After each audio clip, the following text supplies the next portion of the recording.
Hello everyone, welcome to magnet brains. पिछले video में हमने देखा था कि डिजिटल पेमेंट्स क्या होते हैं, एनपीसीआई किस किस चीज़ों को ऑपरेट करता है और वो कैसे फंक्शन करते हैं। इस वीडियो में हम देखेंगे पहला पेपर हमारा जेआईबी का principle and practices of banking का मॉड्यूल सी बैंकिंग टेक्नोलॉजी, उसका topic impact of technology adoption and trends in banking technology. तो आइए शुरू करते हैं।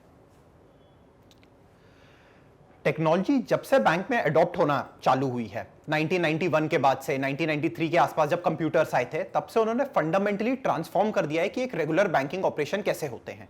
पहले आपको पता ही होगा या आपके जो सीनियर्स होंगे, जो लोग रिटायर्ड होंगे, और जब आप उनसे बात करेंगे तो वो आपको बताएंगे कि पहले जितने भी लेजर मेंटेन होते थे वो सब मैनुअली मेंटेन होते थे, और जितना भी एक बैंक था वो जितने भी अपने कस्टमर बेस को सर्व करता था, एक बैंक की यूजुअली 300, 400, 500, 1000 कस्टमर्स होते थे। एक बैंक मैनेजर उन सबको किसी ना किसी वे में जानता था, तो वो रिलेशनशिप के वे में सब ऑपरेट हो जाते थे। उनको आइडिया होता था कि भाई ये बंदे ने अपना पैसा टाइम पे जमा किया है कि नहीं किया है, इन बंदों को हमने लोन देके रखा हुआ है, इनकी ईएमआई इस दिन ड्यू है। अब डिफरेंस क्या आया है कि नॉर्मली ऑन एन एवरेज देखा जाए तो एक बैंक के पास एनीवेयर फ्रॉम 5 से 10,000 अकाउंट्स होते हैं एक बैंक की ब्रांच के पास। अब 10,000 अकाउंट्स में एक एक इंडिविजुअल चीज का पता रखना वो तो ऑब्वियसली पॉसिबल नहीं है। यहां पर टेक्नोलॉजी ने आके कंप्लीटली ट्रांसफॉर्म कर दिया है कि हम लोग बैंकिंग कैसे करते हैं। Technology allows us banks to offer better service to the customers. Main जो रीजन था कि टेक्नोलॉजी को हमने क्यों अडॉप्ट किया वो ये था कि कस्टमर्स को हम बेहतर सर्विस दे पाए, हमको उनको इंस्टेंटेनियस 24/7 365 बैंकिंग दे पाए, जिससे कि वो कहीं भी हो, कभी कुछ भी कर रहे हो, अगर वो बैंक से रिलेटेड किसी भी चीज को, किसी भी सर्विस को एक्सेस करना चाहें तो उसको वो जल्दी से एक्सेस कर पाए। Technology is the soul behind any time anywhere banking. और टेक्नोलॉजी के बहुत सारे डिफरेंट यूजेस हैं जो हम एक एक करके देखेंगे। सबसे पहला इलेक्ट्रॉनिक डेटा इंटरचेंज। जो भी हम पैसा भेजते हैं, किसी को भी आपने देखा होगा कि जब आप किसी को यूपीआई का पेमेंट करते हैं, किसी को भी आप अगर एनईएफटी आरटीजीएस करते हैं, किसी भी तरीके का आप ट्रांजैक्शन करते हैं, कोई बिल पेमेंट सेटअप करते हैं जो ऑटोमेटिकली हो जाए, आपके क्रेडिट कार्ड का बिल सेटलमेंट सेटअप करते हैं, तो उसके पीछे का जो कंसेप्ट होता है वो बहुत सिंपल होता है। और वो क्या होता है कि डेटा का इंटरचेंज। एक मैसेज होता है, एक एनक्रिप्टेड मैसेज होता है जो ए पॉइंट से बी पॉइंट पे जाता है, जो बी पॉइंट पे जाके वैलिडेट होता है।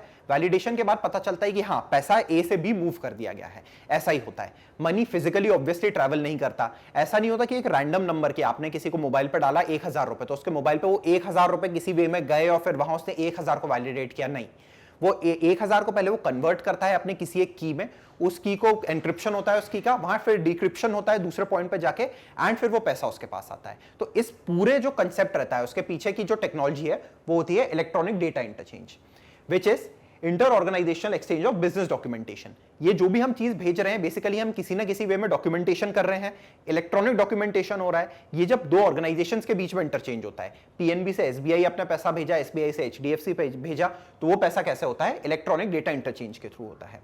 EDI is also uses Swift messages. अगर आपको इंटरनेशनली भी अपना पैसा ट्रांसफर करना होता है, जो हम पहले वीडियोस में पढ़ चुके हैं, स्विफ्ट जो टेक्नोलॉजी होती है उसमें भी ईडीआई ही यूज होता है।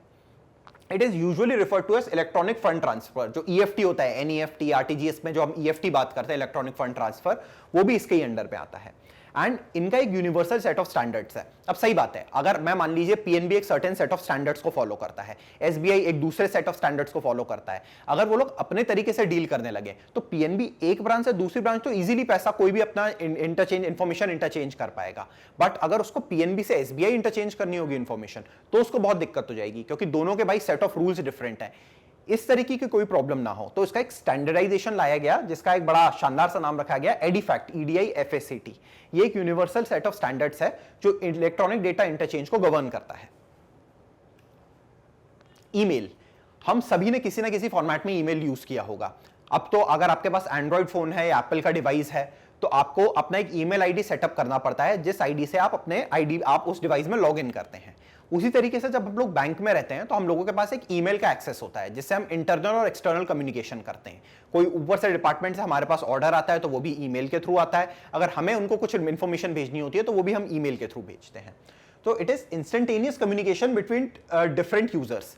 ए यूजर से बी यूजर तक अगर इंस्टेंटेनियस उसको कम्युनिकेशन करना है, कोई भी चीज आपको उनमें भेजना है, उनको बताना है एक प्रोफेशनल मैनर में, तो आप ईमेल को यूज करते हैं। अब ईमेल और इंस्टेंट मैसेजिंग में क्या डिफरेंस होता है? इंस्टेंट मैसेजिंग में आप कुछ भी लिख के टाइप करके भेज सकते हैं। ईमेल को आप बस एक प्रोफेशनली स्ट्रक्चर करते हैं, उसमें आपके पास अटैचमेंट्स लगाने का एक ऑप्शन होता है, आप मल्टीपल मेल का ट्रेल होता है। अगर आपने मान लीजिए 5 जगह से कोऑर्डिनेट किया, 5 लोग एक ही मेल चेन पे चल रहे हैं, तो जब आप किसी 6th यूजर को भेजेंगे तो वो पूरे कॉन्वर्सेशन को देख सकता है। ये इंस्टेंट मैसेजिंग में पॉसिबल नहीं है, क्योंकि अगर आप 5 लोगों से बात कर रहे हैं और आप छठे इंसान को बताना चाहते हैं तो आपको सबके स्क्रीनशॉट लेना पड़ेंगे, जो कि एक्चुअल में हो सकता है पॉसिबल ना हो due to the length of the messages. It is use for correspondence, किसी से भी बात करने के लिए उसके लिए यूज होता है। And it is use to transfer unstructured messages. क्या होता है, जो भी आप मैसेज उनको भेज रहे हैं उनका कोई एक डिफाइंड स्ट्रक्चर नहीं होता है। आप अगर मान लीजिए किसी कस्टमर को मेल कर रहे हैं तो एक डिफरेंट स्ट्रक्चर रहेगा। आप अगर अपने एक सर्कल ऑफिस में, अपने रीजनल ऑफिस में मेल कर रहे हैं तो एचआरडी को मेल कर रहे हैं तो अलग स्ट्रक्चर रहेगा। आपका जनरल एडमिनिस्ट्रेशन जीएडी डिपार्टमेंट को कर रहे हैं तो उसका एक अलग स्ट्रक्चर रहेगा। तो इस तरीके से ये अनस्ट्रक्चर्ड मैसेजेस को भेजने के काम आता है। इसके अलावा जो आपकी कॉर्पोरेट वेबसाइट, हर बैंक की अपनी एक वेबसाइट होती है। उस वेबसाइट का मेन पर्पस ये होता है कि एक फ्रंट पेज रहता है, जिससे कि आपको बैंक के बारे में जितनी भी आपको इंफॉर्मेशन चाहिए वो आपको ऑनलाइन एक सिंगल पॉइंट पे अवेलेबल हो जाए। अब देखिए, आप खुद सोचिए कि मान लीजिए फॉर एग्जांपल मुझे एसबीआई से लोन लेना है अपने घर पे सोलर पैनल लगाने के लिए। अब मेरे को आइडिया नहीं है कि भाई सोलर पैनल के लिए एसबीआई लोन देता है कि नहीं देता, और एक ऑप्शन तो ये कि मैं हो सकता है ब्रांच में जाके बात कर लूं। लेकिन अगर मान लीजिए ब्रांच दूर है, बारिश हो रही है, मुझे जाने का मन नहीं है अभी, और मैं बस एक प्रिलिमिनरी इंक्वायरी लेना चाहता हूं कि हाँ भाई क्या वो ऐसा करते हैं कि नहीं करते हैं, तो एक ऑप्शन है कि मैं गूगल कर लूं। अब गूगल में मान लीजिए किसी ब्लॉग ने कंपाइल किया हुआ है कि हाँ एसबीआई लोन करता है, ये वाला पर्टिकुलर एमएसएमई के लिए, कॉर्पोरेट्स के लिए ये लोन होता है। जब आप बैंक में गए तो आपको पता चला कि यार ये स्कीम तो 1 साल पहले ही बंद हो गई थी, तो आपका टाइम वेस्ट हो गया। तो इसके लिए उन्होंने क्या है, एक अपनी कॉर्पोरेट वेबसाइट बना के रखी हुई है, जहां पर आप जाके उस वेबसाइट पे जाके उनके जितने भी ऑफरिंग्स होते हैं उसके बारे में आप पता कर सकते हैं। आपको किसी का कॉन्टैक्ट चाहिए, आपको वहां के एमडी, सीईओ, ईडीज के मेल आईडी चाहिए, कॉन्टैक्ट चाहिए, कंप्लेंट करनी है, वो भी आपको सारी डिटेल्स वहां पर मिल जाएगी। आपको एसबीआई के अपने अकाउंट के कितने वेरिएंट्स होते हैं, कितने टाइप की एफडीज होती हैं, क्या रेट ऑफ इंटरेस्ट है, वो भी सारी इंफॉर्मेशन आपको एक जगह मिल जाएगी। अब आपको लगेगा कि यार ये तो बेसिक चीज है, मैं तो पता कर सकता हूं। आप खुद सोचिए, बैंक बाजार, पैसा बाजार, इस तरीके की जो वेबसाइट्स हैं वो क्या करती हैं, 10 बैंक से कोऑर्डिनेट करके उनकी जितनी भी स्कीम्स होती हैं उनको एक जगह लिस्ट कर देती हैं और आपको हेल्प करती हैं वहां पर एक सीधी जगह जाके उन जगह अप्लाई करने के लिए। एंड ये लोग ऑलमोस्ट $1 बिलियन बिजनेसेस हो चुके हैं, इनका वैल्यूएशन $1 बिलियन हो चुका है। क्या? क्योंकि सिर्फ एग्रीगेट कर रहे हैं इन्फॉर्मेशन को। तो ये इन्फॉर्मेशन कितनी ज्यादा इंपॉर्टेंट हो आपको इस चीज से समझ में आ जाएगा। Corporate website offers information about all products at one place and acts as a node of commerce। कि भाई एक इंसान जब उस पॉइंट पे जाता है, वो उसका टच पॉइंट होता है, तो उस पॉइंट पे जाके वो रियलाइज करता है हाँ भाई मैं इस चीज के लिए भी अप्लाई कर सकता हूं। प्लस एक और उसका एडवांटेज क्या होता है, जब एक कस्टमर वहां पर जाएगा, वहां पर एक प्रॉम्प्ट आ जाएगा क्रेडिट कार्ड का, एक प्रॉम्प्ट आ जाएगा कि यार अभी कार लोन में सारी चीजें वो हैं, तो अगर उसके दिमाग में कहीं ना कहीं होगा कि हाँ यार कार भी लेनी थी और क्रेडिट कार्ड भी, मतलब मैं सोच तो रहा था लेने का, तो इस बार बैंक जाऊंगा, ब्रांच मैनेजर से मिलूंगा, तो ये सब भी डिस्कस कर लूंगा। तो इस तरीके के एक नोड ऑफ कॉमर्स की तरह भी वो एक्ट करती हैं corporate websites. MIS, management information systems, हर बैंक में डिपेंडिंग ऑन वो कौन सा सीबीएस यूज कर रहे हैं, जैसे एसबीआई अलग करता है, पीएनबी अलग करता है, कैनरा अलग करता है, तो इस तरीके से डिपेंडिंग ऑन कौन सा सीबीएस आप यूज कर रहे हैं एक MIS मॉड्यूल रहता ही रहता है।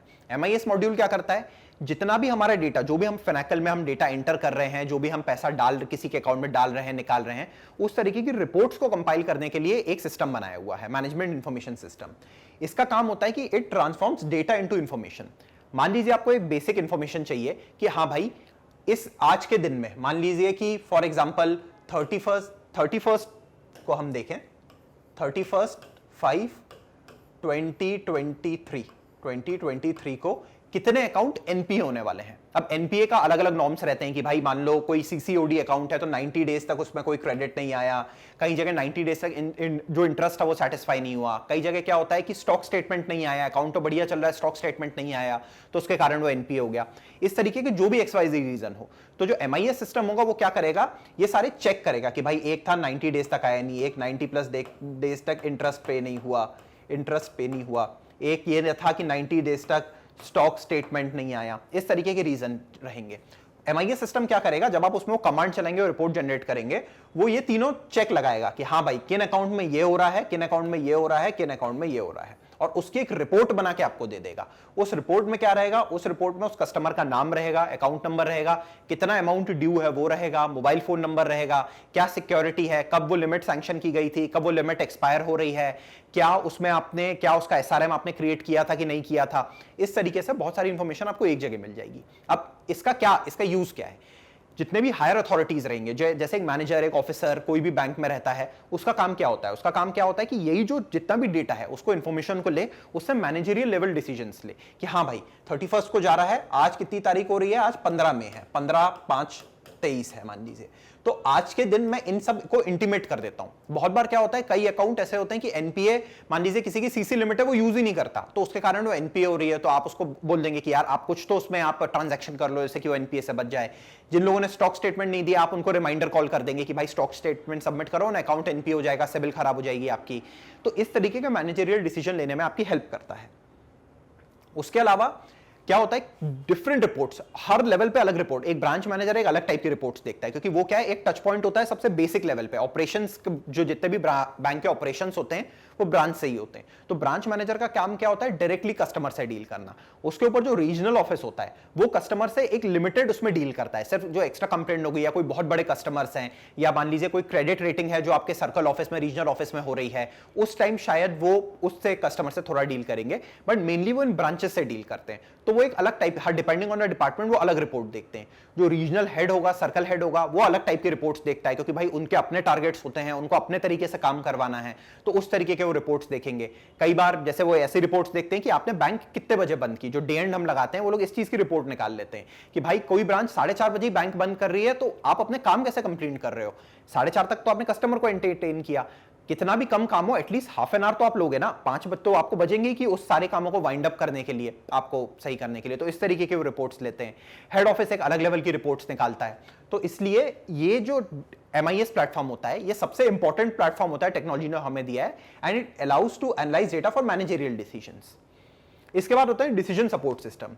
अब इनका क्या काम होता है, भाई आप अगर कोई डिसीजन लेने वाले हो, किसी को आप लोन देने वाले हो, तो लोन में दूं कि नहीं दूं, सब चीजें सही लग रही है, आपके पास 2 लोग प्रपोजल्स आए, उनमें उनके पास सारे डॉक्यूमेंटेशन सही है, हर चीज सही है, लेकिन मान लीजिए फॉर सम रीजन आप किसी एक को ही लोन देना चाहते हो उस पर्टिकुलर स्कीम में, आपको एक गवर्नमेंट स्कीम का टारगेट है और एक को ही आपको उसमें लोन देना है, आपकी ब्रांच को टारगेट मिला है। अब आप क्या डिसीजन लोगे, कैसे आप डिसाइड करोगे? तो एक तो होता है कि भाई एक आप इंस्टिंक्ट से, विम से डिसाइड करो, बट हमारा काम क्या है कि बैंकिंग में जो टेक्नोलॉजी आ रही है उसको यूज करके प्रोसेस को स्टैंडर्डाइज कर दें। ऐसा नहीं रहे कि भाई एक मैनेजर को क्या है कि भाई कोई लड़की लोन लेने आई, तो यार वो मैनेजर को लगा कि नहीं इस लड़की को मैं लोन देना चाहता हूं, वुमेन एम्पावरमेंट होना चाहिए, इसलिए मैं उसको लोन दे दूं। और मान लो उस लड़की के पेपर ही नहीं थे और कोई बंदा आया वो बोले कि भाई मुझे लोन दे दो, तो बोला नहीं यार इस बार तो हमने लड़की को लोन दे दिया। या कोई लेडी मैनेजर आए वो ये बोले कि नहीं मैं तो लोन ही नहीं देना चाहती, या कोई भी XYZ मैनेजर आए, लेडी जेंट से फर्क नहीं पड़ता, लेकिन कोई भी XYZ मैनेजर आए वो ये बोले कि नहीं यार मैं तो रिटायर हो रहा हूं अगले साल, मुझे तो लोन देना ही नहीं है, तो मैं तो सबको रिजेक्ट कर दूंगा। तो इस तरीके के ह्यूमन जो मतलब जो वो रहते हैं कि ह्यूमन जो इंट्रिकेसीज और ये सारी रहती हैं कि सेंट्रिसिटीज रहती हैं, ये सब किसी भी स्टैंडर्डाइज्ड प्रोसेस को इफेक्ट ना करे, इसीलिए ऐसे डिसीजन सपोर्ट सिस्टम बनाए गए होते हैं।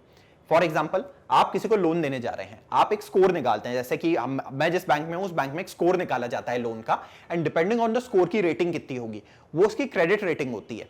तो मान लीजिए स्कोर होना चाहिए 50+ होना चाहिए, एक इंसान का स्कोर आ रहा है 75, सब चीज सही है कि भाई एक IAS ऑफिसर है आपके पास लोन लेने के लिए आया है, कार का लोन देना है आपको, वो करना है, दूसरे इंसान की रेटिंग आ रही है 43। अब आप इस पे भी कर सकते हैं अगर मैनेजर चाहे तो, कई बार क्या होता है रेटिंग बहुत सी रीजन से कम आती है तो इस पे भी वो कर सकते हैं, लेकिन इस इंसान को लोन देना तो अब आपके लिए नो ब्रेनर हो गया ना। अब आपके पास ये हो गया कि हाँ यार ये इंसान तो हर जो हमारा मैट्रिक है उसको आउटस्टैंडिंग वे में सेटिस्फाई कर रहा है, तो इसको तो हम लोन दे ही देंगे। तो ये होते हैं decision support system which are designed to facilitate decision making, and ये प्रोडक्ट प्राइसिंग में भी हेल्प करता है कि फॉर एग्जांपल आप किसी को इंश्योरेंस दे रहे हैं, तो इंश्योरेंस आप क्या क्या मैट्रिक को देख के देंगे कि कोई आपके पास 2 लोग इंश्योरेंस कंपनी के पास आते हैं कि भाई मुझे दे दो, एक भाई एक हैबिचुअल स्मोकर और ड्रिंकर है, जो ओबीस है, जो अपने हेल्थ का बिल्कुल ख्याल नहीं रखता, उसकी फैमिली हिस्ट्री है कि हाँ भाई उनको डायबिटीज, हाई ब्लड प्रेशर है, वो बंदा है कि मुझे 1 करोड़ का वो चाहिए, लाइफ इंश्योरेंस करवाना है। और दूसरा बंदा है जो एकदम फिट है कि भाई उसकी फैमिली हिस्ट्री है कि आर्मी में थे, मदर फादर दोनों आर्मी से हैं, दोनों एकदम फिट हैं, वो एक नेशनल स्पोर्ट्स पर्सन है, कभी ड्रिंक नहीं करता, स्मोक नहीं करता, आप जब आपके सामने आएगा तो एकदम एब्स आपको अलग ही दिख रहा है कि एकदम कैप्टन अमेरिका चलता हुआ आ रहा है आपके सामने, इस टाइप का आदमी है वो। अब दोनों को आप दे सकते हो, मान लो आपके पास मैट्रिक है, दोनों को दे सकते हो, बट आप कितने रुपए का इंश्योरेंस दोगे? जो बंदा है जो ओबीस है उसकी हायर प्रोबेबिलिटी है कि भाई वो इंश्योरेंस के वैल्यू वो जल्दी अवेल करेगा, तो इंश्योरेंस का बोलेगा कि भाई आपका लाइफ इंश्योरेंस होगा 70,000 पर ईयर में अगर आप 1 करोड़ का करवाना चाहते हो, दोनों की एज सेम है। दूसरे वाले को बोलेंगे कि सर आप तो बिल्कुल फिट हो, आपके मेडिकल टेस्ट करवाने के बाद आपका इंश्योरेंस हम कर देंगे अराउंड 15,000 पर ईयर में।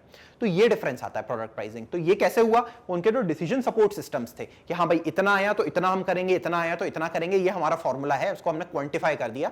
तो ये होते हैं डिसीजन सपोर्ट सिस्टम। किसी ना किसी वे में आप इन सब चीजों के बारे में जानते हैं, डेली बेसिस पे आप उनको यूज करते हैं, बट कई बार क्या होता है हमें टर्मिनोलॉजीज पता नहीं होती और एग्जाम में वही पूछी जाती है, इसलिए हम ये सारी टर्मिनोलॉजीज को पढ़ रहे हैं। अब impact on information technology on banks. तो क्या कर रहा है बैंक टेक्नोलॉजी? क्या कर रहा है भाई? एक बैंक को हेल्प कर रहा है to expand their business coverage and increase profit. कि भाई बिजनेस 5 चीजें ऑफर कर रहा है, ऑफरिंग दे रहा है। पहले 5 ऑफरिंग होती थी, अब 50 ऑफरिंग दे रहा है, तो 50+ ऑफरिंग है तो बिजनेस बढ़ रहा है। कवरेज, जो अनबैंक्ड लोग थे, जब जनधन योजना आई, जितने भी लोग थे जो बैंकिंग के एम्बिट में नहीं थे उनको बैंकिंग में लिया गया, जो बैंकिंग इनविजिबल थे उनको बैंकिंग के अंदर लिया गया, तो उसका कवरेज बढ़ा टेक्नोलॉजी के कारण। उसके बाद फिर प्रॉफिट बढ़ाने में हेल्प कर रहा है, क्योंकि सही बात है अब आप टारगेटेड सेलिंग कर सकते हो। अब आपको पता है कि भाई एक एफडी है और एक म्यूचुअल फंड है और कोई मतलब हाई रिस्क थोड़ी स्कीम है, तो आपको पता है कि किसको क्या पिच करना है। कोई यंग बच्चा आता है आपके पास, 22-23 साल का है, आईआईटी से पढ़ा है, आईएम से पढ़ा है, महीने के 3 लाख कमा रहा है, तो आप उसको पिच कर सकते हो कि यार we also have these options in our bank. आप अगर पैसा इन्वेस्ट करना चाहते हो, आप थर्ड पार्टी के थ्रू भी करते हो, बट हमारे थ्रू आप भी कर सकते हो, because you are maintaining your salary account with us and we have a dedicated relationship manager who is going to help you out with this.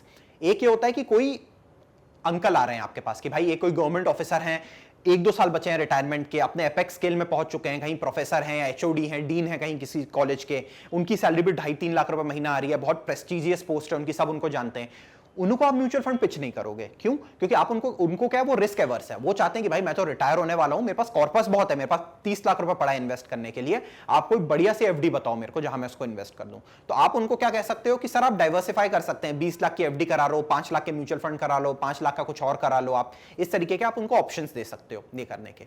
तो इससे क्या हो रहा है, प्रॉफिट बढ़ रहा है। अगर आप दोनों को एफडी चिपका देते, बोलते कि भाई ये भी एफडी ले लो, आप भी एफडी ले लो, तो बैंक का, क्योंकि ऑब्वियसली एफडी से ज्यादा कमीशन बैंक को किसमें मिलता है? जो एसआईपी जो होती हैं, जितने भी उनके इंश्योरेंस प्रोडक्ट्स होते हैं, जो यूलिप प्लान्स होते हैं उनके, कि इन्वेस्टमेंट लिंक प्रोडक्ट्स होते हैं इंश्योरेंस के, तो इस तरीके के उनमें बैंक को ज्यादा प्रॉफिट मिलता है। तो आप कस्टमर की रिक्वायरमेंट को समझ के उसको सही चीज पिच कर सकते हो, जहां कस्टमर को भी फायदा हो और आपको भी फायदा हो। ये टेक्नोलॉजी के कारण पॉसिबल हो रहा है। इंपैक्ट ऑफ टेक्नोलॉजी कहां का दिखता है आपको? वैसे तो हर ही चीज में दिखता है, लेकिन यहां इसको देख लेते हैं कि किस किस पॉइंट्स में दिखता है। Changes in organisation structure and orientation. अब क्या होता है, पहले क्या होता था, बिल्कुल सेट हायरार्की फॉलो होती थी। ऐसा होता था कि हाँ भाई ये बंदा अगर इतने साल से बैंक में, इसको ज्यादा नॉलेज है और यही बंदा बताएगा कि क्या होना चाहिए क्या नहीं होना चाहिए।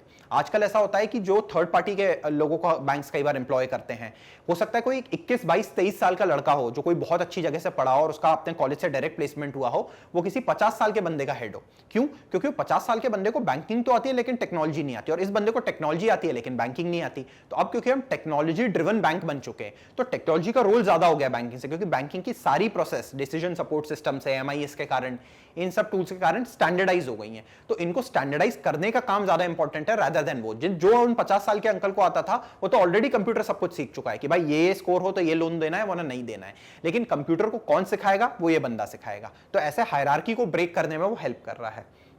It also drives change in managerial attitude. अब आपको कोई, मान लो आपका रीजनल हेड है, आपकी ब्रांच है रूरल में, वो बोल रहा है कि आप एसआईपी नहीं करा रहे, डीमैट अकाउंट नहीं खुलवा रहे, आप कैसे बैंक करो? तो आप उनको कह सकते हो कि मतलब आपके दिमाग में, आप कहोगे तो नहीं, लेकिन आपके दिमाग में तो यही आएगा ना कि भाई तू कैसा आदमी है, तेरे को किसने बिठा दिया वहां पर? आप रिपोर्ट्स देख के नहीं पता लगा सकते क्या कि हमारी ब्रांच कहां है? आप हमें ये बोलो कि तुम एग्रीकल्चर प्रोडक्ट्स क्यों नहीं कर रहे, केसीसी क्यों नहीं दे रहे, तुम रूरल इंश्योरेंस क्यों नहीं कर रहे? तो it is understandable that you also have some demands from us and we need to fulfil them as a part of our job.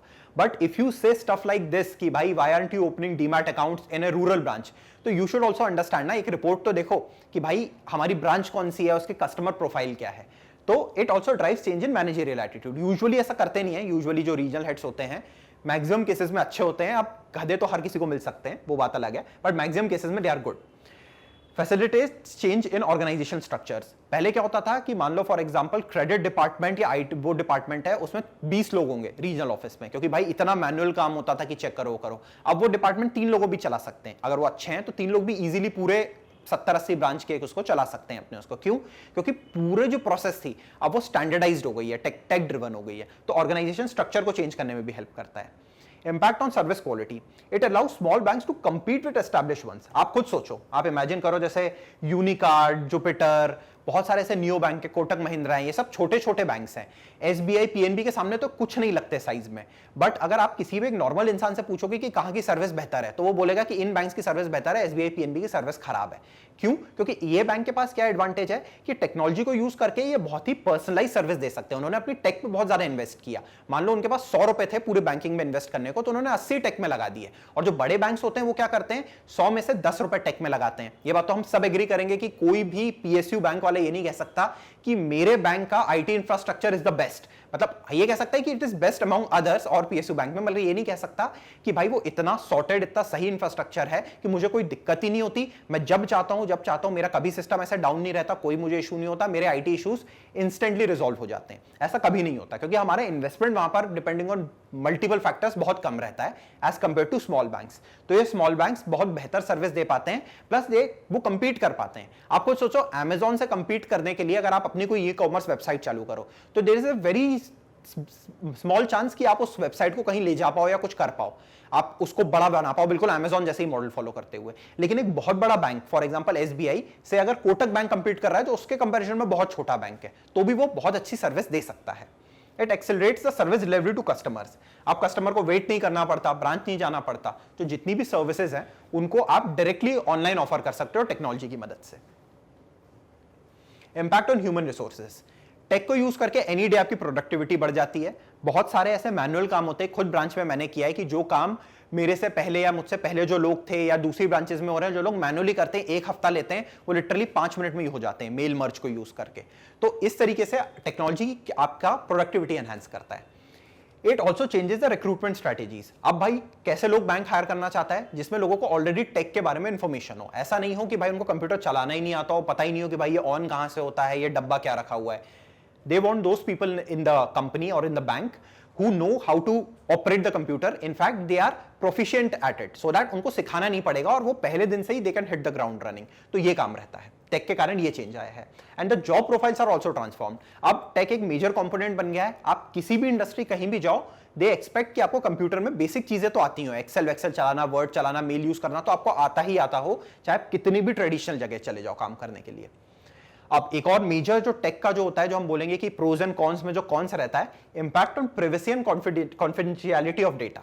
अब क्या होता है, टेक को यूज करने के कारण इतना ज्यादा डेटा जनरेट होता है, और ये डेटा क्या होता है, बहुत वैल्यूएबल गोल्ड माइन होता है किसी भी एक बंदे के लिए। आप खुद सोचिए, आपका हेल्थ का डेटा, आप अगर अपना फुल बॉडी चेकअप कराने कहीं पर जाएं और उस डेटा को देख के जितनी भी फार्मेसी कंपनीज हैं आपको पिच करने लगे कि भैया आपका हेल्थ को तो देख के लग रहा है कि यू हैव 80% चांस कि आपको डायबिटीज हो जाएगा, तो ये प्रीएम्प्टिव ट्रीटमेंट ले लो डायबिटीज का।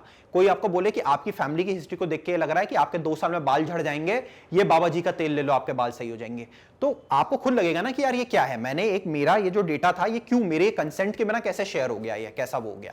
वैसे ही आपके ट्रांजैक्शंस देख के कोई देखे कि यार ये इस पर्टिकुलर वेबसाइट में ट्रांजैक्शंस कर रहा है, उसका ये मान लो इसको कॉमिक्स पढ़ना बहुत पसंद है, कॉमिक्स बहुत पढ़ता है, तो आपके घर पे लेटर आ जाए ये वाला कि ये करके कि भाई आप कॉमिक पढ़ना चाहते हो तो आपका ये डिस्काउंट कूपन है, और आपकी फैमिली देख के बोले कि अरे यार हम जो पैसे दे दे तुम यहाँ यूज कर रहे हो, तो आपको लगेगा कि यार ये तो कॉन्फिडेंशियलिटी वाली कोई बात थी ना, कि जो मेरा डेटा था वो डेटा सिर्फ मुझे पता था, मैंने कंसेंट तो दिया नहीं यूज होने का। तो this is also major concern. Bank sit on a gold mine of personal data. A data breach has huge economic implications for the bank. आपने न्यूज में कभी पढ़ा होगा कि एप्पल के जो वो था बीच में क्या हुआ था, एप्पल गेट करके हुआ था। अगर आपको पता नहीं हो तो आप देखना, बहुत सारे सेलिब्रिटीज की पर्सनल पिक्चर्स जो अपने एक दूसरे को, अपने लव्ड वंस को भेज रहे थे, वो सब कुछ ऑनलाइन लीक हो गई थी। ऑनलाइन लीक होने के कारण क्या हुआ, एप्पल को बिलियंस ऑफ डॉलर्स का नुकसान हुआ। अब भाई कैसे नुकसान हुआ, फोटो तो लीक हो गई, अब कोई सू कर रहा है एप्पल को, वो कर रहा है, वो तो बोल देंगे कि आपने डेटा एग्री किया था। तो उसको क्या, जब अपन क्वांटिफाई करते हैं डेटा ब्रीच को, तो पता चलता है कि यार उसके कारण क्या हुआ, इतने कस्टमर्स एप्पल से, मतलब they had an aversion from Apple. उनको लगा कि नहीं यार हम ये पर्टिकुलर सर्विस एप्पल की यूज करेंगे ही नहीं, ये सर्विस यूज नहीं करेंगे, हम एप्पल का फोन खरीदेंगे ही नहीं जब तक एप्पल फिक्स नहीं करते। तो उस पर्टिकुलर टाइम में जो उसको रेवेन्यू लॉस हुआ, उसको जो एक अपॉर्चुनिटी कॉस्ट का लॉस हुआ, उस बहुत सारे वैसे फैक्टर्स को जब हम क्वांटिफाई करते हैं तो पता चलता है कि डेटा ब्रीच का बहुत ह्यूज इंप्लीकेशन होता है किसी भी पर्टिकुलर बैंक के ऊपर। And banks also need to comply very strictly with the privacy laws of the country they operate in. India में कर रहे हैं तो भाई इंडिया के लॉस चलेंगे, जैसे इंडिया ने अभी मास्टर कार्ड के लिए किया था कि आप डेटा लेके बाहर नहीं जा सकते, जो भी डेटा होगा आप सर्वर्स को इंडिया में ही रखोगे और यहीं स्टोर करोगे। मास्टर कार्ड ने मना किया तो आरबीआई ने डायरेक्शंस इशू कर दिए थे कि मास्टर कार्ड कोई भी कार्ड इशू नहीं करेगा कंट्री में, तो हमने बहुत टाइम तक, 1 साल करीब तक नहीं किए थे। अब रिसेंटली 2 महीने पहले जाके आरबीआई ने सर्कुलर निकाला है कि banks are allowed to issue Mastercard के डेबिट कार्ड्स और क्रेडिट कार्ड्स, क्योंकि अब उन्होंने कंप्लाई कर लिया है उसको। तो ये भी एक बहुत इंपॉर्टेंट चीज है टेक्नोलॉजी के आने के बाद जो बैंक्स को जिससे कंप्लाई करना पड़ता है। अब बहुत सारी ऐसी इमर्जिंग टेक्नोलॉजीज हैं जो अब आ गई हैं, इनमें से हम कुछ को समझ लेते हैं। सबसे पहले सबसे कॉमन जो आपने सुना ही होगा आर्टिफिशियल इंटेलिजेंस, और इसमें भी मैं ऐड कर देता हूं मशीन लर्निंग, कि मशीन खुद सीख जाए कि भैया जो हमें पहले तो हमें मैनुअली सिखाना पड़ता था, अब मशीन खुद सीख जाए कि अच्छा ये पढ़ना है, ये मैं खुद पढ़ लूंगी। ये चीज artificial intelligence is going to transform the world how we see it, क्योंकि क्या है, अब जो इंडस्ट्रियल रेवोल्यूशन 4.0 जो बोलते हैं वो आ रहा है, वो एआई एमएल पे ही रिलाय करेगा, जहां पर कंप्यूटर्स को आपको बेसिक चीजें बतानी नहीं पड़ेंगी, वो कर लेगा। आप हायर ऑर्डर चीजें ही कंप्यूटर को बताओगे, लोअर ऑर्डर चीजें सारी कंप्यूटर समझ लेगा। कैसे? आप जो ट्रांजैक्शन कर रहे हो, आप मान लो कोई गेम खेलते हो, फॉर एग्जाम्पल एक गेम है, आप फॉर एग्जाम्पल पबजी खेलते हो, पबजी मान लेते हैं, पबजी की आप स्किन्स खरीदते हो, स्किन्स के ट्रांजैक्शन करते हो। अब कंप्यूटर क्या करेगा, वो कंप्यूटर्स को ऐसे डेवलप करेंगे, उसके कोडिंग इस तरीके से करेंगे, उसको ऐसे ट्रेन करेंगे कि वो आपके ट्रांजैक्शन हिस्ट्री को एनालाइज करेगा। हिस्ट्री को एनालाइज करके क्या देखेगा कि ये बंदा भाई महीने में 5,000 रुपए पबजी पे उड़ाता है, तो इस बंदे को वो ये इन्फॉर्मेशन को वो सेल करेगा कि हाँ भाई ये इन्फॉर्मेशन किसको चाहिए। फेसबुक आगे आएगा, बोलेगा मैं खरीदूंगा इतने रुपए में इन्फॉर्मेशन, मैं खरीदूंगा। इंस्टाग्राम बोलेगा मैं इतने रुपए में खरीदूंगा, गूगल बोलेगा मैं इतने रुपए में खरीदूंगा, वो तीनों को बेच देगा। अगली बार क्या होगा, जब भी कोई नई स्किन लॉन्च होगी, आप फेसबुक खोलोगे आपको उस पर वो ऐड दिखेगा, आप इंस्टाग्राम खोलोगे आपको उस पर वो ऐड दिखेगा। स्पेशलाइज डिस्काउंट की, मान लो मैं वो स्किन खरीदने जाऊंगा तो मुझे वो स्किन मिलेगी 500 में, आपको मिलेगी वो 350 में। क्यों? क्योंकि आप उनके लॉयल कस्टमर हो, तो वो चाहते हैं कि वो जानते हैं कि मैं 500 में हो सकता है कि नहीं खरीदूं, देयर इज अ चांस कि 50 लोगों को पिच करें तो 5 लोग खरीदें, लेकिन आपके जैसे 50 लोगों को पिच खरीदेंगे तो 40 लोग खरीद लेंगे, क्योंकि उनको तो वो डील लगेगी ना, जो चीज रेगुलरली यूज कर रहे हो वो सस्ते में मिल रही है, तो कौन नहीं खरीदना चाहता। तो ये पहले मैनुअली होता था, अब ये सब कुछ ऑटोमेट होता जा रहा है। ये एक बहुत बेसिक लेमन टाइप का एग्जांपल है कि आर्टिफिशियल इंटेलिजेंस क्या होता है।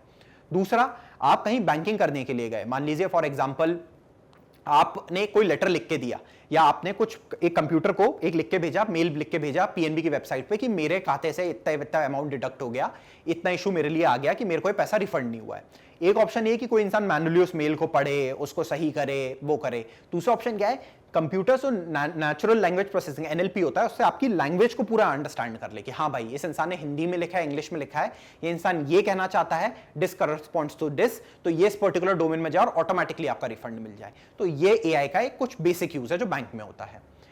The tech with the aim to allow computers to think like humans, जैसे लोग सोचते हैं उस तरीके से। यहाँ यूजर्स कहाँ है, speech recognition, cognitive analysis, deep learning, and it can be used to learn customer behaviour and offer personalised service. जो मैंने आपको एग्जांपल दिया ना 350 का, वो ये था। Can be used to automate back office processes. बहुत सारी हमारी बैक ऑफिस प्रोसेसेस जो होती हैं वो ऑटोमेटेड नहीं होती हैं और जो की जा सकती हैं, एआई और एमएल को यूज करके मेरे हिसाब से तो सबको ऑटोमेट कर देना चाहिए। रोबोटिक प्रोसेस ऑटोमेशन, इसमें क्या होता है कि आपकी जो रूटीन प्रैक्टिसेस होती हैं उसको रोबोट्स को, चैटबॉट्स को, कोई एक सॉफ्टवेयर के कोड को यूज करके आपको ऑटोमेट कर देना। कि जैसे आप एक अकाउंट का फॉर्म स्कैन करो, वो ऑटोमेट, अभी आपको मैनुअली बताना पड़ता है कि हाँ भाई ये वाला मेरा करंट अकाउंट है, अगर कहीं बैक ऑफिस जाना है तो ये पेज में केवाईसी इसमें है, वो ऑटोमेटिकली कर ले। वो पेज नंबर पे कुछ एक कोड लगा ले या छोटा सा क्यूआर रख ले कि आपने स्कैन किया, ऑटोमेटिकली इसको सेगमेंट कर दे और वहां भेज दे। पीछे वाले को वो जब डेटा दिखाए तो क्या देखे कि यार ये वाला पैन था, मैंने उसका पैन कार्ड और आधार का नंबर एनएलपी से पढ़ लिया, एआईएमएल से, उसको मैंने ऑथेंटिकेट कर लिया, पीछे जो एपीआई जोड़ा हुआ था उससे, ये फॉर्म में सब कुछ सही है। ये 3 जगह एरर है कि यहाँ कस्टमर ने साइन नहीं किया या ये डिटेल्स मिसमैच हो रही है कि उसने पैन अपना फॉर्म के पहले और तीसरे पेज पे ये डाला है लेकिन 7वें पेज पे अलग डाल दिया है। तो ये सब कुछ ऑटोमेट जो होता है, जो प्रोसेस होती है, उसको हम बोलते हैं रोबोटिक प्रोसेस ऑटोमेशन। यहाँ रोबोट्स जो होते हैं वो फिजिकल रोबोट्स की हम बात नहीं कर रहे हैं, जो हमारे ऐसे कोड्स होते हैं, जैसे चैटबॉट्स हो गए, इस तरीके के वो हो गए, ये कोड्स हमारे रहते हैं, वो रोबोटिक प्रोसेस ऑटोमेशन में आते हैं। Automating routine business practices with software robots, ये है ना software robots, and these are applied mostly to repetitive and mundane tasks, जैसा कि जो मैंने आपको एक एग्जांपल दिया। It also allows banks to build a virtual workforce, कि हाँ भाई ऐसे 10 बना दो तो 10,000 लोगों का मैनुअल काम ये लोग उनसे 100 टाइम में कर लेंगे। तो ये ओवर आरपीए का काम रहता है रोबोटिक प्रोसेस ऑटोमेशन का। चैटबॉट्स, चैटबॉट्स क्या होते हैं भाई? ये होते हैं the software that mimics written और स्पोकन ह्यूमन स्पीच। आपको ये यूज करना, वैसे तो हर बैंक का खुद का एक चैटबॉट होता है, लेकिन मैं आपको अगर एक ऑनेस्ट बात बोलूं, फ्रैंक बात बोलूं, ऑलमोस्ट सारे बैंक्स के चैटबॉट बहुत खराब होते हैं। सिर्फ उन्होंने क्या किया है कि इस बैंडवैगन पे जंप करना था कि नहीं यार हमें भी टेक में बढ़ना है, हमें आगे बढ़ना है, तो उन्होंने अपने चैटबॉट्स बना दिए। उन्होंने बोला कि नहीं हम करते हैं, बट नोबडी यूजेस देम। ये रहता है इशू। आपको अगर एक्चुअल चैटबॉट्स देखना है कि क्या होते हैं, आप कोई भी डिलीवरी ऐप हो गई, जोमेटो स्विगी हो गई, उसमें इनिशियली जब हम उनसे बात करते हैं, जो हमारा कस्टमर सपोर्ट टीम रहती है, उनसे जब आप बात करते हो तो इनिशियल लेवल पे आपसे चैटबॉट इंटरेक्ट करता है। वो आपका इशू समझ लेता है, वो ये देखता है कि हाँ भाई इस इंसान का ऑर्डर आना था, ऑर्डर आया नहीं है। अब ऑर्डर आया नहीं है तो इंसान क्या चाहता है, क्या ये रिफंड चाहता है, कि क्या ये इंसान चाहता है कि मेरा ऑर्डर रिपीट कर दिया जाए, वो कर दिया जाए, या जोमेटो क्रेडिट चाहता है कि अमाउंट में पैसा चाहता है। आपने सेलेक्ट कर लिया कि जोमेटो क्रेडिट चाहता है, देन एंड देयर वो जगह वो कंप्लेंट क्लोज हो जाएगी, एक इंसान के पास नहीं जाएगी। आपका ऑर्डर आया, आपका ऑर्डर में आपने वेज ऑर्डर किया था, वो नॉन वेज आ गया, ठीक है, और आपकी फैमिली जैन है, आपने उनको सर्व कर दिया और उन्होंने खा लिया, और फिर आप जानती हैं क्या हो गया। तो अब आपने बोला कि आपने उनको मैसेज किया, तो चैटबॉट आपसे पूछेगा आप क्या चाहते हैं। आप हमें सिर्फ ये बात बताना चाहते हैं कि आप चाहते हैं कि आप कस्टमर सपोर्ट से बात करें। तो आपने बोला कि नहीं मैं तो कस्टमर सपोर्ट से बात करना चाहता हूं, क्योंकि ये बहुत बड़ा ब्लंडर कर दिया है रेस्टोरेंट ने। तो तब आपको कस्टमर सपोर्ट पे डायरेक्ट करेगा, और पर्टिकुलर इस जगह डायरेक्ट करेगा कि हाँ भाई मेरा ऑर्डर गलत आया था, ये वाली जो टीम देखती है वहां पर वो होगा। तब आपसे कस्टमर सपोर्ट वाला इंसान आपसे, या जो लेडी रहेंगी या कोई बंदा रहेगा, वो आपसे बात करके आपसे वो बताएगा कि हाँ अब आप क्या रेजोल्यूशन चाहते हैं, do you want us to compensate, do you want us to inform the restaurant, जो कि हम करेंगे ही, मतलब इस तरीके से। तो ये चैटबॉट का एक रियल यूज है, ये होता है आरपीए का ही पार्ट होता है चैटबॉट, आरपीए का ही मतलब एक पर्टिकुलर सेगमेंट बोल सकते हैं। And it is primarily use in customer service, क्योंकि क्या होता है कि कस्टमर सर्विस जब कॉल आते हैं ना, तो हर कस्टमर की अलग रिक्वायरमेंट है, तो उसकी रिक्वायरमेंट अगर हम पहली लेवल पे समझ जाए। दूसरा तरीका क्या होता है कि आपने कॉल लगाया, इसके लिए एक दबाएं, उसके लिए दो दबाएं, ये करके उसका टाइम बहुत वेस्ट होता है। जो इंफॉर्मेशन वो सामने वाले को 30 सेकंड्स में बता सकता है, उसको 3 मिनट लगते हैं, क्योंकि ये दबाएं, आपका कॉल होल्ड पे है, वो करें, ये करें, इस कर में उसका टाइम वेस्ट हो जाता है इंसान का। तो इसलिए क्या रहता है कि जब आप उनको मैसेज करो, खटा खटा खटक बता दो, उसने आपके 4 लेवल पे देख लिया कि हाँ भाई आप कस्टमर हो कि कस्टमर नहीं हो। आप कस्टमर हो तो आपका अकाउंट नंबर क्या है, क्या आपके 3 अकाउंट है हमारे साथ, किस अकाउंट में आपको दिक्कत है, अच्छा इस अकाउंट में दिक्कत है, इस अकाउंट में किस फील्ड में आपकी दिक्कत है, कि अच्छा आपके पैसे भेजे थे वो ज्यादा कट गए, अच्छा इसमें दिक्कत है, ये चीज का वो है। अब वो फिर आपको मैसेज दे देता है कि हमने आपकी कंप्लेंट नोट कर ली है, कंप्लेंट नोट करने के 3 दिन में आपका रेजोल्यूशन हो जाएगा। अगर उसके बाद भी आप सेटिस्फाइड नहीं हो तो आप कस्टमर सर्विस से बात करें। अगर कोई इंसान का वो पहला पुराना इशू चल रहा है, वो बोलेगा कि नहीं ठीक है मेरे को कस्टमर सर्विस से बात करना है, तो फिर वो राउट करता है कस्टमर सर्विस पे, वरना वो तीसरे लेवल पे ही क्लोज कर देता है। तो ये फनल बन जाता है, ऐसा जो बोलते हैं ना फनल टाइप का ऐसा बन जाता है कि मान लो हमारे पास अगर ऐसे छोटे छोटे हमारे पास 100 कंप्लेंट्स आ रही हैं, तो वो हर एक लेवल पे फिल्टर आउट हो जाती है, 1 लेवल 2 लेवल 3 लेवल इस पे फिल्टर आउट हो जाती है, और फिर यहां पर बचती है 10 कंप्लेंट।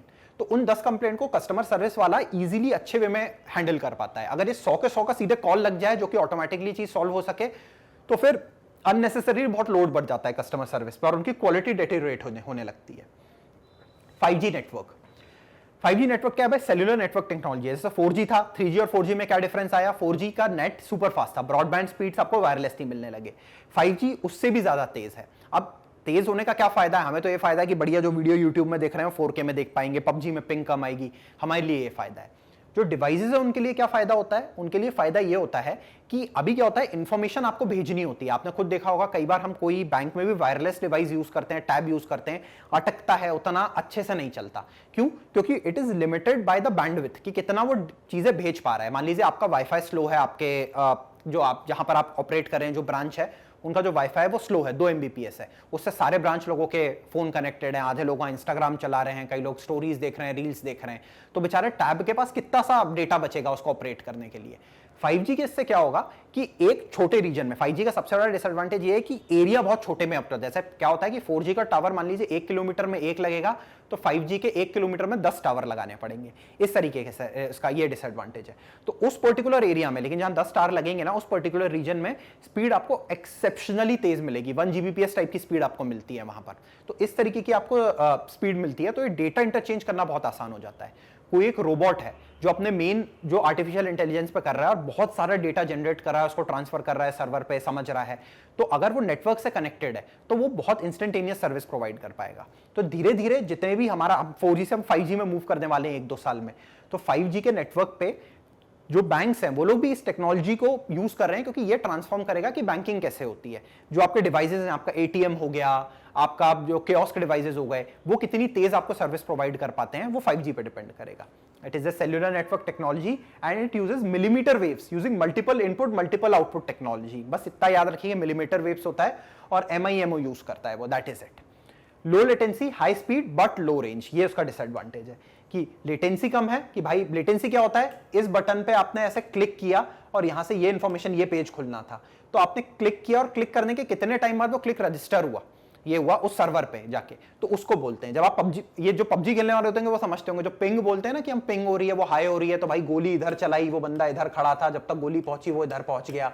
तो ये वाला जो इशू होता है, अगर आपकी लेटेंसी कम होती है तो नहीं होता है, आप अच्छे मॉर्टल जैसे प्लेयर बन जाते हैं, और अगर आपकी लेटेंसी ज्यादा होती है तो फिर आप जैसे अभी प्लेयर है वैसे ही रहते हैं।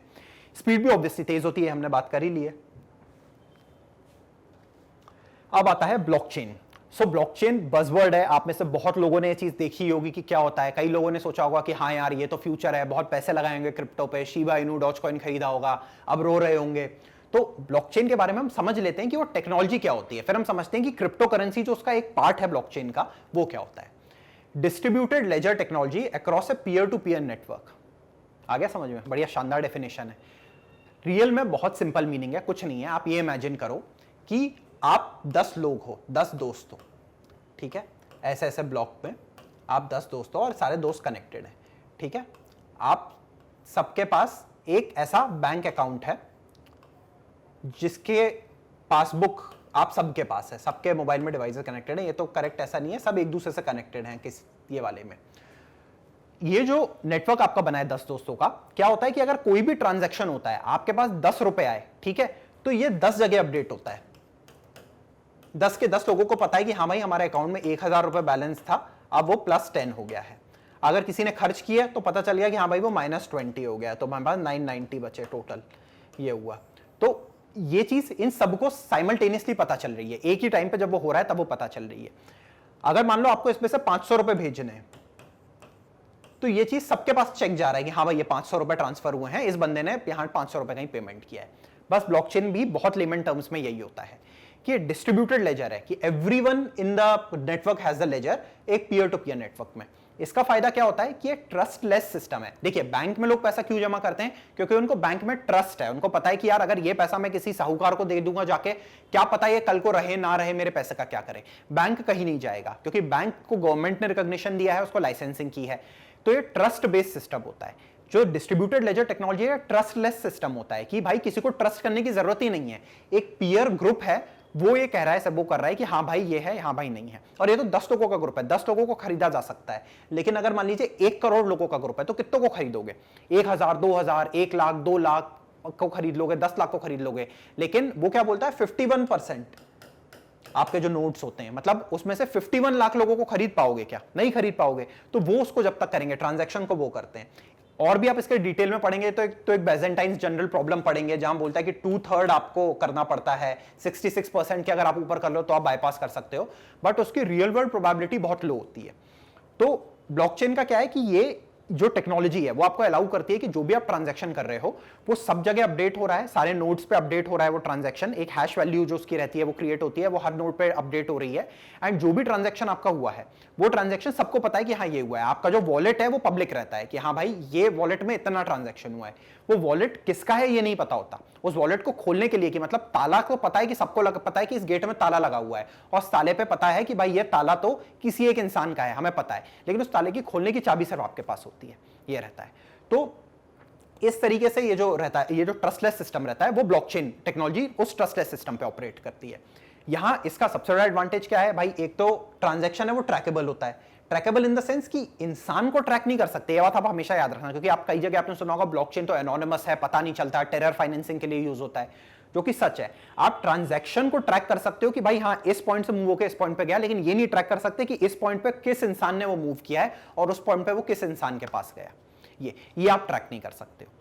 तो इसलिए ट्रांजैक्शन को तो आप ट्रैक कर सकते हो, लेकिन उस पर्सन को ट्रैक नहीं कर सकते आप। एंड इसके बहुत सारे यूज केसेस होते हैं, स्मार्ट कॉन्ट्रैक्ट्स हो गए, एसेट ओनरशिप हो गई, ट्रांजैक्शनल रिकॉर्ड्स हो गए, जो बैंक्स कई लास्ट को यूज करने वाले हैं कि जितने भी अपने ट्रांजैक्शन है ब्लॉकचेन पे मूव कर देंगे। तो और सबसे बड़ा इस पे क्या एडवांटेज होता है कि कोई भी चेंज करना हो, जैसे मान लो आपके पास कंप्यूटर है, किसी के अकाउंट में आपने मान लो अंबानी जी का अकाउंट पंजाब नेशनल बैंक में है, मैंने क्या बोला कि इनमें से 1 करोड़ रुपए काट लेता हूं, उनको तो पता ही नहीं चलेगा, लेकिन वहां एक ट्रैक बन जाएगा क्योंकि मेरी आईडी से हुआ है, सीसीटीवी है, वहां से मेरे को पकड़ बहुत इजीली पकड़ लिया जाएगा जो इशू रहेगा। यहां पर क्या रहता है कि उसी तरीके से मान लो मैं किसी और की आईडी यूज करके करूं तो फिर एक चांस है कि मैं शायद पकड़ा नहीं जाऊं, या मतलब मेरे पे डायरेक्ट ब्लेम ना है, बाद में और चीजें यूज करके मुझे वो पकड़ लेंगे, लेकिन उस समय ना करें।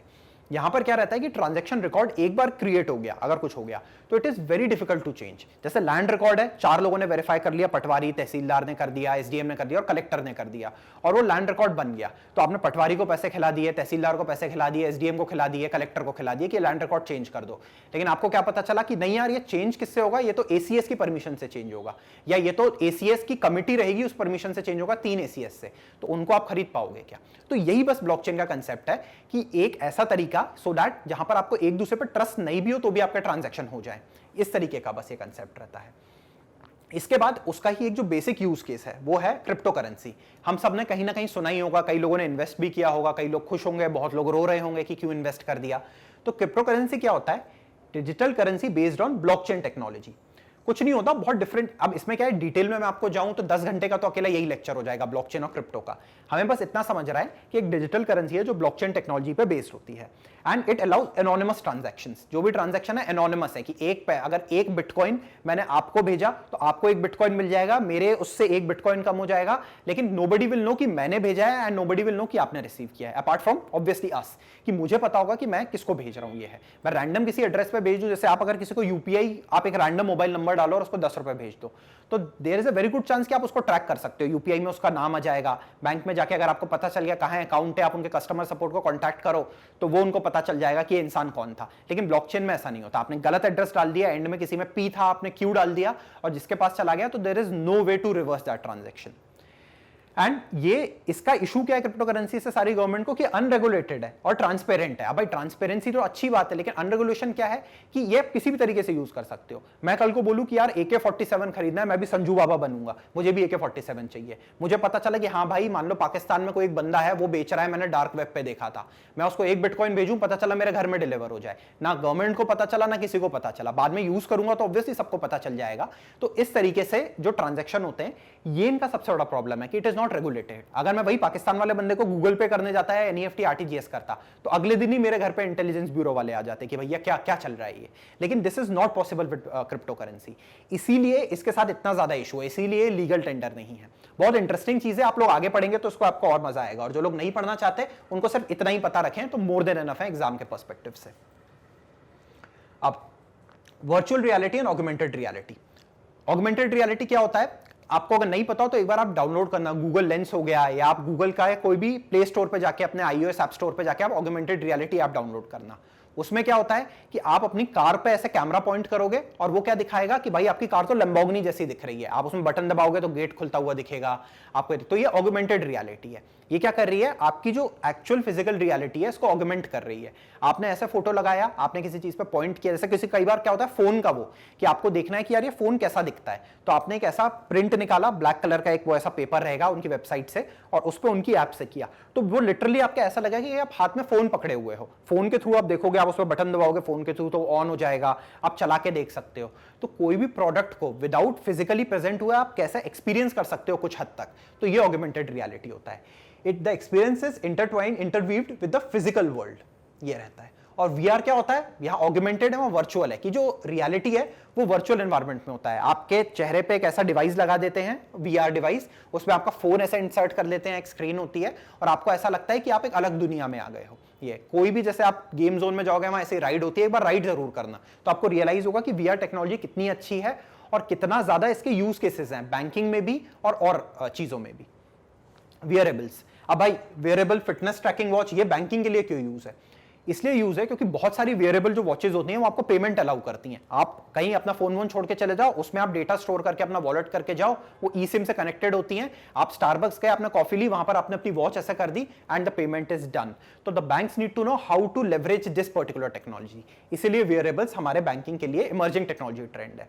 Gadgets that a person can wear and it can be use for transaction and data storage, कि भाई जितना भी डेटा है आप स्टोर कर सकते हो, जो इंसान वो पहन के, फॉर एग्जाम्पल आपको बैंक को ये भी नहीं पता कि उससे पैसा ट्रांजैक्ट हो रहा है, लेकिन क्या है कि जब बैंक उसकी लोकेशन को एनालाइज कर रहा है, जो कंपनी है, जैसे मान लो फिटबिट की है, फिटबिट की आपने लोकेशन एनालाइज की, तो आपको पता चला कि यार ये जो बंदा है, ये बंदा रोज सुबह जॉगिंग करने जाता है, बड़ा फिट आदमी है, और जॉगिंग करने के बाद एक कॉफी खरीदता है, डीकैफ कॉफी खरीदता है स्टारबक्स से।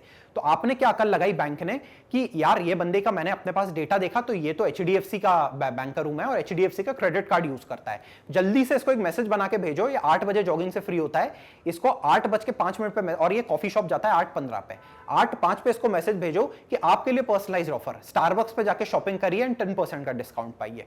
तो उस इंसान को क्या लगेगा, यार रोज की कॉफी पीना है, 10% करूंगा तो बढ़िया है, तो अपना कार्ड लेके जाने लगेगा।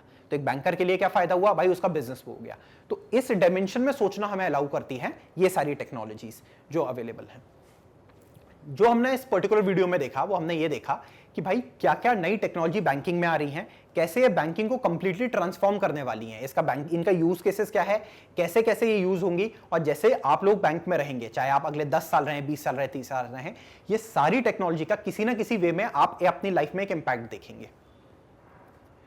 आप अगर हमारे और भी जो हमारे ऑप्शन है वो आप विजिट करना, देखना चाहते हैं, बाकी वीडियोस देखना चाहते हैं, तो आप www.magnetbrains.com पे जा सकते हैं।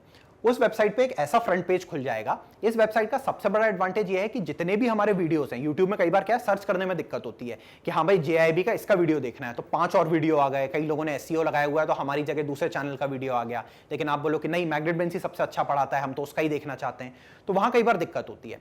उन प्रॉब्लम्स को रेक्टिफाई करने के लिए हमने अपनी वेबसाइट पे जितने भी वीडियोस हैं, जितने भी हमारे ऑफरिंग्स हैं, उनको अपलोड कर दिया है। आप लेफ्ट साइड पे नीचे देखेंगे तो यहाँ JIB CIB पे आप जाके क्लिक कर सकते हैं।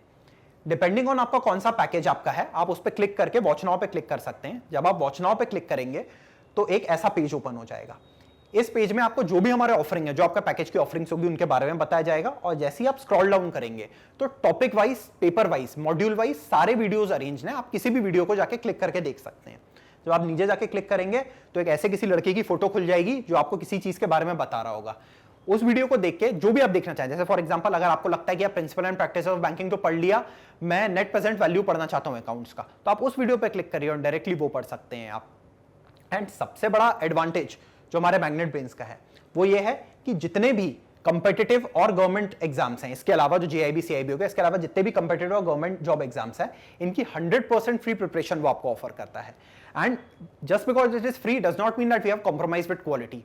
क्वालिटी आप किसी भी चैनल से, किसी भी पेड चैनल से, कितने भी चैनल से आप कंपेयर करके देख लीजिए, आपको खुद डिफरेंस समझ में आ जाएगा कि हम किस लेवल की क्वालिटी ऑफर कर रहे हैं फ्री ऑफ कॉस्ट पे, और वो किस लेवल की क्वालिटी दे रहे हैं आपसे पैसे लेने के बाद भी। बैंक हो गया, SSC हो गया, RRB हो गया, कितने भी अदर स्टेट और सेंट्रल गवर्नमेंट के एग्जाम्स हैं, आप वो जाके www.magnetbrains.com पर जाके या फिर मैग्नेट ब्रेन्स यूट्यूब पे सर्च करके आप वो वीडियो देख सकते हैं।